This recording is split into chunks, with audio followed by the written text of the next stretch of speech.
Hey, this is James Pelton and wanted to do a quick video today. I did a video a few days ago about my top passive income crypto projects right now, and some of you had asked just about like how I go about taking out profit and reinvesting and kind of how I think through those things. And I just wanted to give you some real numbers. So these are my actual November numbers that I put into these different projects. So some of the things in my top 10 aren't on here because I just started them, and so I don't have numbers for November for them yet.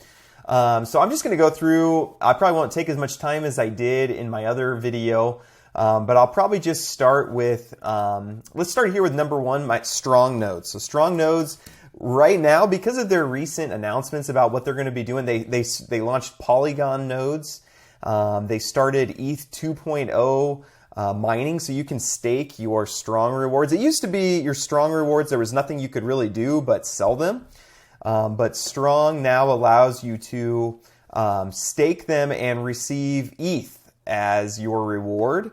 So I think that's going to keep the buying pressure on strong, and it's going to keep the selling pressure off once you get those rewards. And then they have new Polygon nodes. And they also announced that they're going to be doing some decaying rewards. So basically on new nodes, like the Polygon nodes, your rewards are going to be consistent till you get your return on investment. And then they're going to slowly decay over time. They're never going to be zero, but they're going to decay after you get your return on investment. And you might think that, well, that's a bummer. I want rewards on my nodes forever. But actually, I would prefer lower rewards in a more sustainable project than super high rewards. Like some of you have seen my video about Ring Financial, and their rewards are too high, and I don't think it's going to be, sustainable. So, but this project is. So originally I put in 70K in strong nodes. I bought 9 of them, and the price was much higher at the time.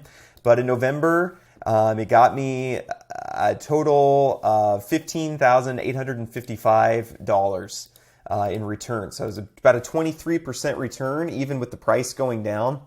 And what I do is I pocket half of it and move it into something else, and I reinvest half of it back into the same projects. That's what I did with Strong. I used half of the money to buy more nodes, and I took half of it off. So I reinvested about 8K, and I pocketed about 8K from Strong nodes in November. My number 2 project was Ohm, and Ohm, the price was way down, but just because, so I put in 74K originally. I really like the Ohm, just their tokenomics and what they're doing. The price went way down, but those rebases were able to keep up with the price going down a bit. So I ended up profiting $10,625 on Ohm in November. And again, I reinvested half of that. So I basically left half of it, of my rebase rewards, in Ohm, and then I took out half of it to put into other projects. My number 3 project was actually Drip. And this is a crazy return because the price of Drip, when I bought in, the price of Drip was only at $20 per drip. And if CoinMarketCap will pull up, then I'll show you the price now. But so I put in $5,000 into Drip. I was not super sure about it and didn't know how it was going to look and what was going to happen with it. But I put in $5,000 into Drip and actually made $6,700 in the month of November. So that was actually a 134% return in that 1 month. You can see the price went from 20 up to 82. Here recently. So again, I reinvested half of that. I put 3K back in to Drip, and I pocketed 3K out of that one. My next project was Hyperfund, and that's my secret project, which I'm not supposed to make a video about, but I think I can just say the name here. But it's Hyperfund, and I have about 44K that I invested in Hyperfund, and it's supposed to return about 0.05 per day, 43,900 times 0.005 times 30. So I was a little bit less than that. So I need to look at a little bit how their rewards work, because I got about a 12% return, and I should have gotten about a 15% return if I was understanding their numbers correctly. But I got $5,400 from it. It's still pretty good. Like 12% return is still awesome. And $2,700 of that I put back into Hyperfund. and 2,700 of that I went ahead and pocketed, took out. Then my next biggest pool, I put 75K into just kind of random projects. So this is a mixture of some other DAOs and Donkey Finance and Pancake Swap and UST Mine Liquidity Pool and Clima DAO and all these other different projects that I didn't want to put them all on this sheet here. All in all, I've put about 75K into these smaller projects, and some of them gone up, some of them have gone down, but I think in November I profited about 5K, and I'm not taking any of that out. So usually if a project doesn't get me at least $1,000 a month, I don't take it out. I just leave it in there and let's just compound until that can become kind of a more significant source of income. So that's what I did with all those smaller projects. Is I got about 7% return on those, and I'm just reinvesting all of that. And these are not actual numbers. These are more just estimations. My spreadsheet, I've shown you this before, but it's kind of crazy right now, and I need to straighten it up before I walk through it with anybody. But that's where I'm at on those smaller projects. My next was Time, Wonderland Time, and the price of Wonderland Time is way down in December. But the nice thing about these projects, and I've talked about this before, is even when their price is down, with the rebases, you can still make a profit off of them. Okay, so even though my Time price went down, I still have more time than when I started because of the rebase. So I made about $1,000, I'd say, in profit on Time in November, and I just went ahead and reinvested that all in just to keep going with this project.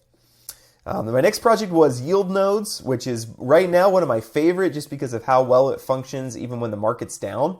But I have 5,000 that I put into Yield Nodes, and I've got 500 return, which is about 10% is what they return. I think I had maybe one referral bonus in there too, because I think it was November actually had a 7% return for Yield Nodes, but I had a referral bonus which bumped it up to about 10. And so that's $500 in profit that, again, I'm just going to keep in Yield Nodes, not going to take it out, and just let that continue to compound. Then my next project was Anchor, my Anchor savings account. And again, that's more of a safety place. That's not really some place where I'm expecting to get a lot of return.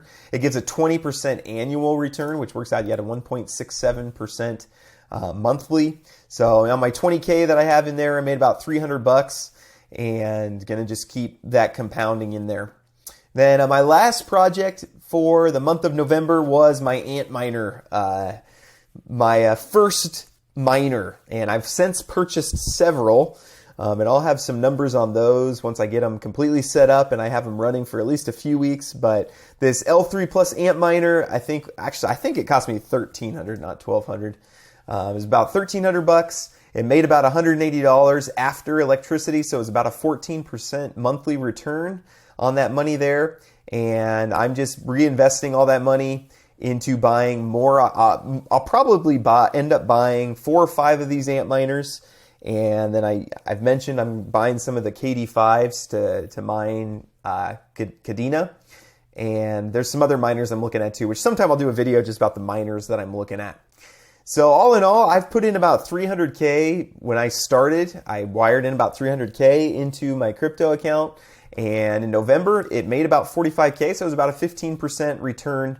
And November was not the greatest month for crypto, so I'm very happy with these returns, especially Drip has just been killing it. But yeah, really happy with these returns. And again, reinvested about half of it and then pocketed about half of it to put out of the crypto market and diversify even further. So I like to think of diversification as, I have some money in the market, I have some money in, I'm in some bourbon, and I'm in some, just a ton of different things, some apartment buildings. Then part of my portfolio is in crypto, and then within crypto, I like to diversify. So if you diversify far enough, if these strong nodes end up falling apart, that would be a bummer because I put a lot into them, but it would only be maybe like a quarter or so, or a third of my portfolio. My crypto portfolio, which is maybe, 15 or 20% of my total portfolio. So this is where I'm at for the month of November. So hopefully this is helpful and gets you to just see some real numbers. Again, rarely do I recommend a project that I'm not invested in myself. So just want to, I don't know, I guess give you some confidence and just get you to see some real numbers about what some of these projects can do. So I'll leave a link down below on how to get involved in these projects. I think I've made a video about pretty much all of them. So hope this is helpful. Thank you so much.